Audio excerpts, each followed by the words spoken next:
Un instant les PDF et on va s'intéresser aux alarmes de calendrier.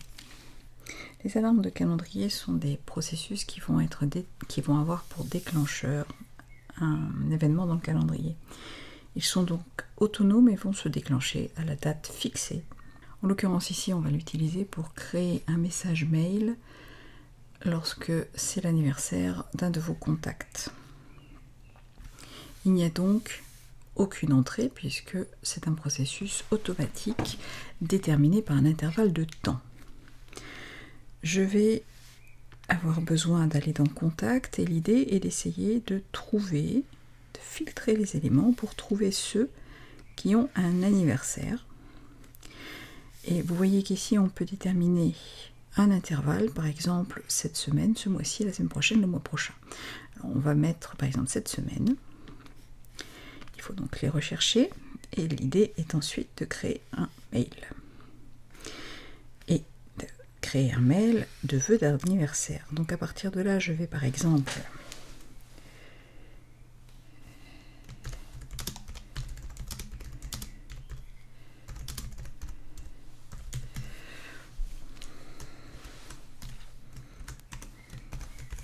personnaliser mon message d'anniversaire. Je peux utiliser une des 6 images. Je peux également demander à avoir une image aléatoire par destinataire, ce qui évitera qu'ils reçoivent toujours le même. Et soit je peux demander à l'envoyer de façon automatique. Dans ces cas-là, je vais utiliser envoyer les messages dans la boîte, ou alors je vais le laisser simplement avec le message ouvert qu'il me suffira par la suite de valider. Donc on va déjà le tester. Là, en l'occurrence, je ne vais pas avoir de contact, donc il faut que j'aille chercher mon application Contact. Et il faut que je mette des dates d'anniversaire, sinon ça ne marchera pas. Et maintenant, je vais pouvoir relancer le processus. Et si j'ouvre Mail, j'ai ici 2, 3, 4 vœux. Vous voyez qu'elles ont des images aléatoires. Je n'ai plus qu'à vérifier et envoyer. Remarquez également que c'est personnalisé au nom du contact. Donc par la suite, bien sûr, je peux l'envoyer. Le test a bien marché, donc il me suffit maintenant d'enregistrer mon alarme.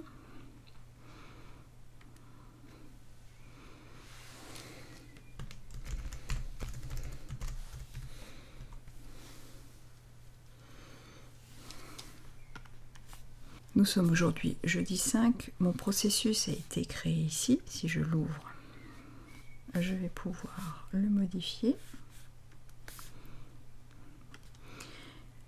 et ajouter une récurrence toutes les semaines. Et du coup, toutes les semaines, le jeudi, le script va se lancer, va chercher les anniversaires et va me préparer des mails. Ce genre de processus automator est particulièrement utile, par exemple, pour programmer une sauvegarde systématique d'un fichier à date donnée. C'est exactement ce qu'on va faire maintenant. Donc là, je quitte celui-ci, je crée un nouvel élément.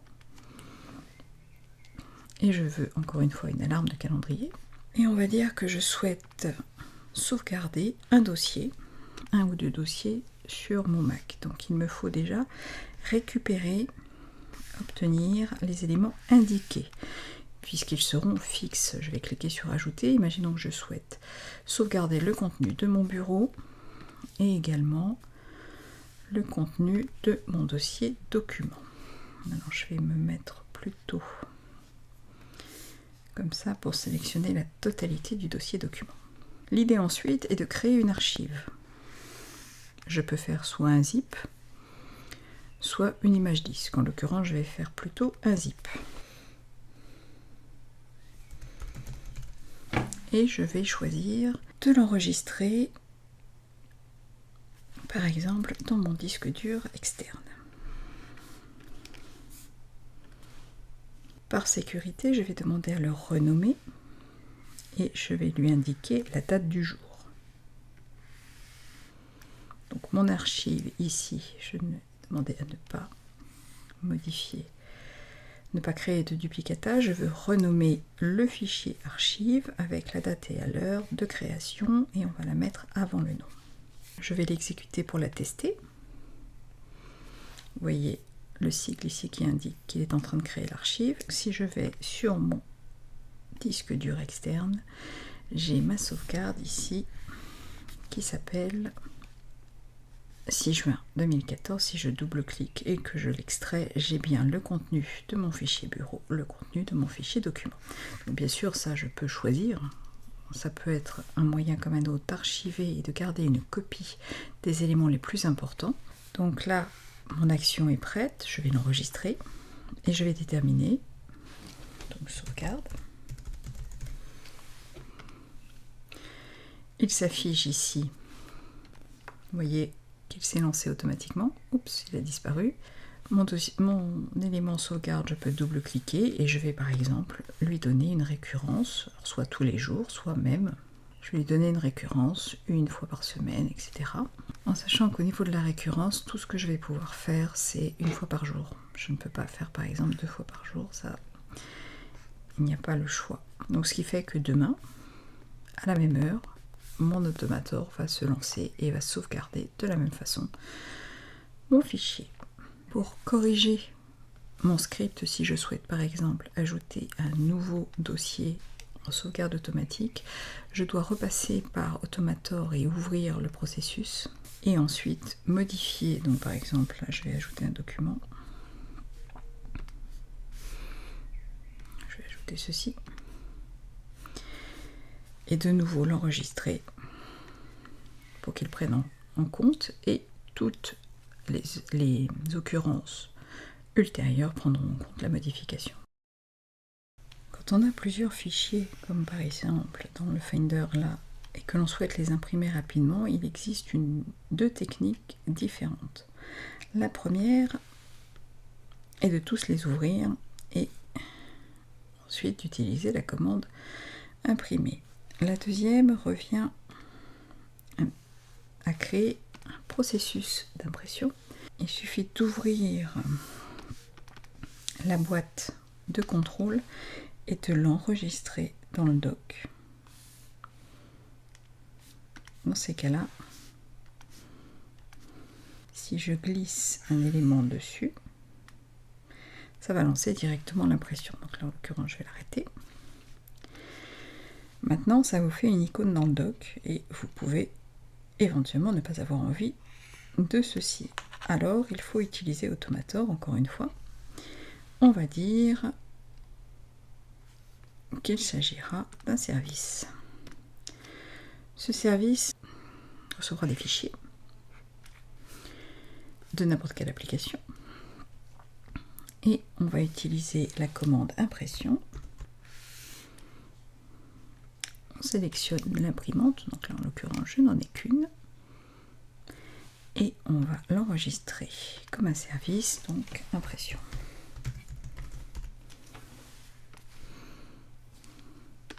À partir de là, si je fais une sélection dans le Finder et que j'utilise mon menu service, je sélectionne impression et il va donc imprimer tous mes éléments un par un. Vous savez qu'il est possible de faire lire n'importe quelle sélection grâce au système de synthèse vocale inclus dans macOS. Il est également possible d'exporter cette lecture en fichier audio afin de pouvoir l'écouter par exemple sur un iPhone ou un autoradio.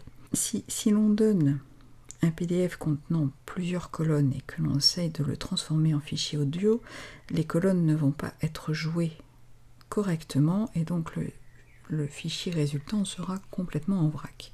Je vous propose plutôt d'utiliser la fonction pour créer le fichier audio, mais en sélectionnant et en récupérant uniquement la sélection de texte réalisé par le presse-papier. Donc là, je vais aller dans le menu service et je dis qu'effectivement, je vais recevoir une sélection de textes. Donc je vais demander à récupérer le contenu du presse-papier. Obtenir le contenu du presse-papier. Et celui-ci, je vais demander à créer un fichier audio. Donc il n'y a pas beaucoup. Convertir de texte en fichier audio. Je choisis la voix qui va lire, donc je vais laisser Thomas. Vous avez ici possibilité d'écouter. N'est-il pas agréable d'avoir un ordinateur qui vous parle? On peut soit l'enregistrer sur le bureau, soit l'envoyer directement dans iTunes. On va le laisser en WAV. Et on va lui donner un nom. On va mettre presse-papier.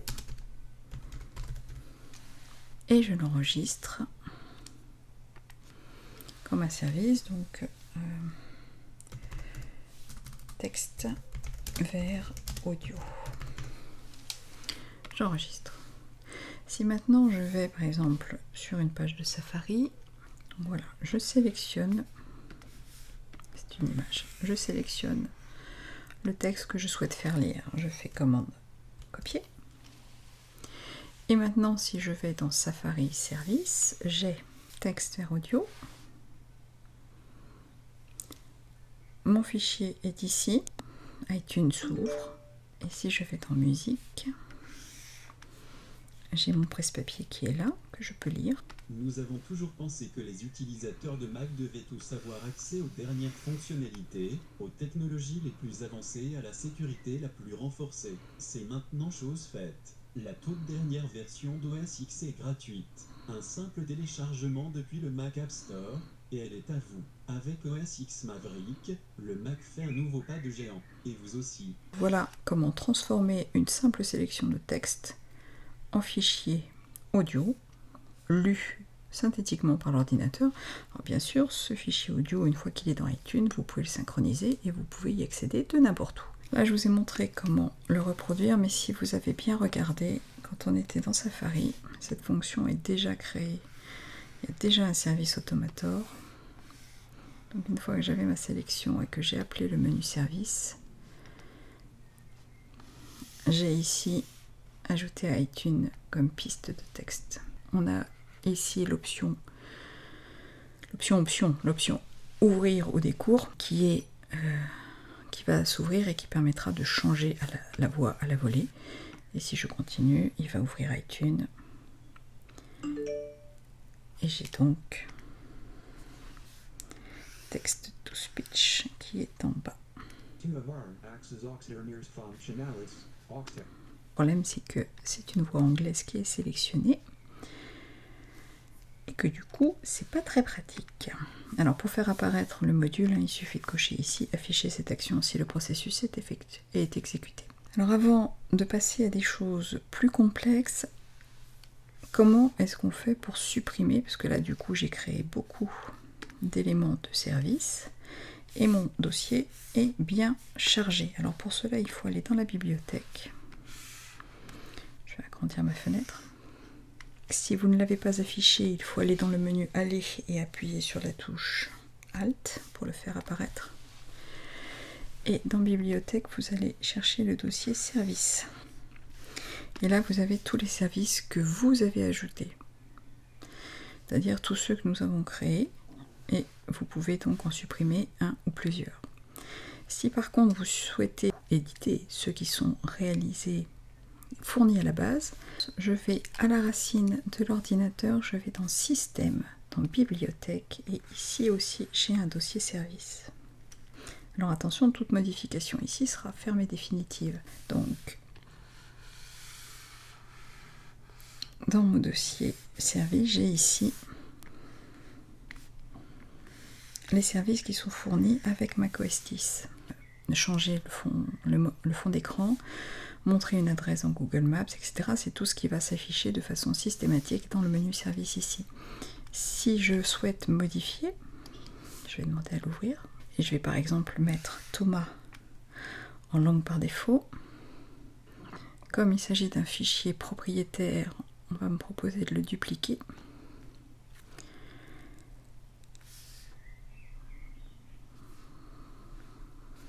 Ensuite, je vais devoir l'enregistrer.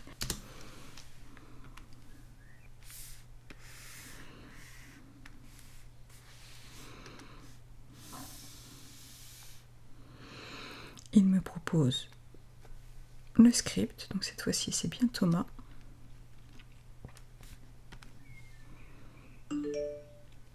Et si je vais dans iTunes, nous nous sommes concentrés sur les moindres...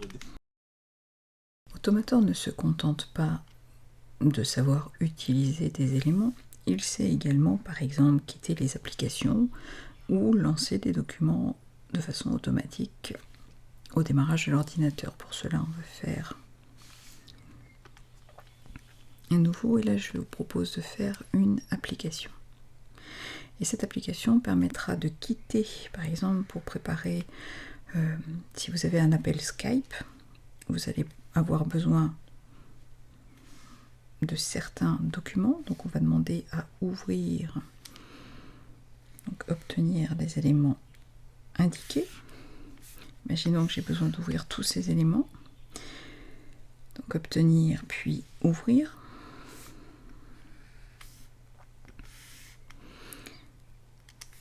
Avec l'application par défaut, on peut très bien choisir une application différente.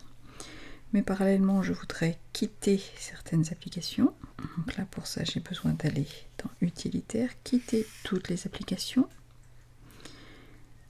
en demandant d'enregistrer les modifications éventuelles en cours. Et je peux ici choisir de ne pas quitter certaines applications particulières. Imaginons qu'on ait besoin d'avoir, par exemple, Aperçu. Si jamais il était ouvert, il ne sera pas quitté. Et éventuellement, je vais mettre Automator, puisque j'ai besoin qu'il reste ouvert. Et toutes les autres applications vont être quittées. Et je veux par exemple lancer en plus, on va dire lancer Skype. Lancer l'application. Et je vais choisir pour les besoins de la démonstration. J'enregistre. Alors l'avantage d'avoir une application, c'est qu'elle va être enregistrée en tant que telle, c'est-à-dire de façon parfaitement autonome. Donc là, je vais la stocker dans application. Si je tape ici, vous voyez qu'elle apparaît comme une application, je n'ai plus qu'à la lancer. Il m'ouvre tous mes documents, il m'ouvre également la calculatrice et il a fermé le reste. Donc ça, c'est un exemple pour nettoyer rapidement son bureau et garder, on va dire, juste certains éléments à portée de main. Automator reste tout de même relativement limité dans les actions qu'il possède, qu'il est capable de faire, et en fait, on a besoin de connaître l'Apple Script ou certaines commandes Shell pour aller encore plus loin. Automator servira dans ces cas-là simplement de container. Donc là, je vais créer par exemple un service afin de trier du texte par ordre alphabétique. L'entrée sera donc la sélection de texte et la seule chose dont on a besoin, c'est de la console et des scripts shell, qui est la commande exécuter un script shell. Par défaut, il s'agit de cat. Au lieu de cat, je vais écrire sort, qui est la commande, et je vais l'enregistrer. Tout ce qu'il y a à faire. Donc on va dire trier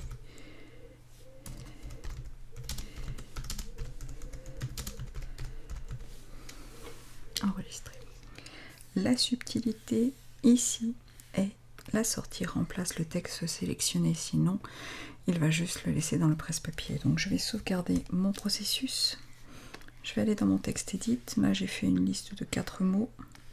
Je les mets en sélection, je fais un clic droit, je vais dans service, trier par ordre alphabétique et il va modifier. Je vais faire cette fois-ci une sélection de plusieurs lignes. Clic droit, service, trier par ordre alphabétique et il a bien fait l'ordre alphabétique en sachant que là, le A avec accent n'est pas considéré comme un A. Donc si je supprime par exemple ceci, que je mets A majuscule, que je refais mon clic droit, il a bien mis le A tout en haut. Donc ça, c'est une commande shell. Je ne suis pas une experte, ne me demandez pas de créer des fichiers et des documents complexes avec le shell ou avec l'Apple Script. Je me contente d'utiliser des scripts que j'ai trouvés sur Internet. Vous allez d'ailleurs en trouver un chez MacG qui permet, toujours avec le script shell, d'aller d'éjecter tous les éléments, tous les disques durs en une seule et unique commande. Donc vous avez ici un processus avec un script shell sur lequel il va falloir simplement écrire ces 2 lignes. Donc par exemple, je vais faire un pomme C. Je vais ici, je fais un pomme B. Et si je l'enregistre comme ça et que je le lance, mais là je ne peux pas parce que j'enregistre sur un disque dur externe, il va donc me démonter tous les volumes et éventuelles images disques actuellement montés sur mon bureau. En dehors des scripts shell, il y a également la possibilité d'utiliser les Apple Scripts. L'Apple Script étant un langage de programmation spécifique à Apple. Je vous propose un dernier processus. On va créer une application qui permettra de changer la disposition du dock grâce à cette application de façon automatique. Donc pour cela, il faut utiliser un Apple Script. Donc je vais aller dans Utilitaire, exécuter un Apple Script. Cet Apple Script, je vais le laisser sur la page du site, il faudra le récupérer. Voici le texte. Je copie et je remplace celui qui est fourni. Si je compile, ce sera plus facile à lire. Donc, on voit qu'il s'agit de dire à système, à préférence système, que l'on veut changer les propriétés du dock.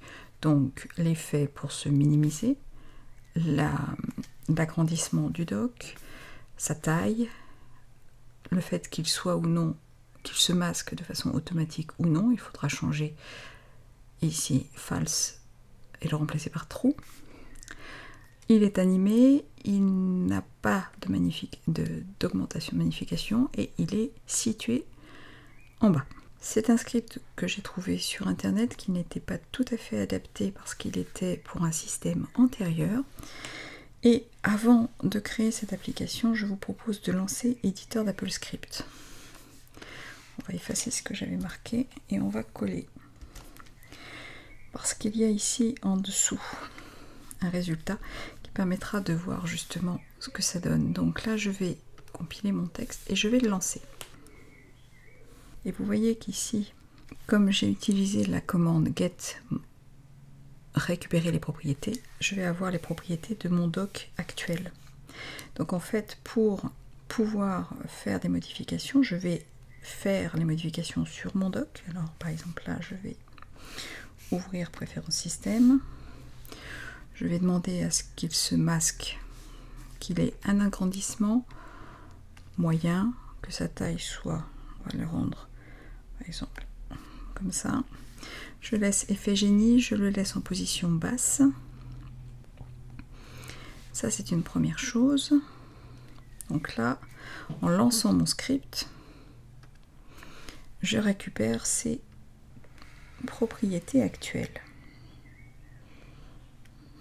Je les copie et je les mets ici dans le réglage. Je supprime le texte et je fais coller. Là, c'est les propriétés actuelles et je vais remplacer pour qu'il se masque automatiquement. Je compile, a priori tout va bien. Et par exemple là, je vais le mettre à gauche et puis je vais l'agrandir. Voilà. Donc là, je vais lancer mon script. Vous voyez qu'il a disparu, mais en fait il n'a pas disparu. Il a été reporté, le masquage est bien automatique et il a repris la position et la taille qu'il avait avec l'agrandissement au survol. Alors si vous voulez créer, donc là c'est cette position là, je vais par exemple enregistrer Je vais pas l'enregistrer, je vais la copier dans ma page, mon cadre de script. Je la compile et je vais l'enregistrer comme étant doc en bas masqué. Je vais la laisser sur le bureau pour l'instant. Maintenant, je veux créer une autre position pour mon doc, donc je vais le rouvrir. Je vais par exemple désactiver le masquage. Et cette fois-ci, je vais donc le mettre à gauche. Je vais le rendre plus grand, mais je vais enlever dans les préférences, je vais retirer l'agrandissement au survol. Donc encore une fois, pour récupérer les coordonnées de ce doc là, je vais utiliser mon éditeur de script, je vais le faire tourner. Et ici, dans Get Properties, je récupère ceci. Je vais maintenant le mettre dans Régler les propriétés. Donc voilà, j'enregistre le script, je demande à le dupliquer parce que je vais l'enregistrer sous un autre nom. J'ai donc deux applications maintenant. La première qui est doc fixe gauche et celle-ci qui est doc en bas. Si je double-clique sur cette application, mon doc vient à gauche, il est fixe, il n'y a plus d'agrandissement. Si je double-clique, il va en bas, il est masqué. Et ainsi de suite. Ces deux applications peuvent être intégrées au sein d'un autre processus Automator. On peut par exemple demander, quand on lance parallèle, de modifier l'emplacement du doc pour pas qu'il gêne par exemple. Voilà qui finit mon tour d'horizon sur Automator. On peut faire beaucoup de choses avec Automator, mais il est relativement limité dans ses fonctionnalités de base, sauf lorsque certaines applications, comme par exemple ici on le voit avec Word, ajoutent des éléments. Donc il faut savoir chercher, farfouiller et tester. Une fois qu'on a compris comment ça se combinait, c'est quand même extrêmement simple. Pour ce qui est de l'Apple Script, il va falloir farfouiller sur internet pour en trouver et les modifier, ou bien apprendre le langage. J'espère que ceci vous aura ouvert quelques horizons, et pour ma part je vous retrouve bientôt pour un nouveau tuto. Bye bye.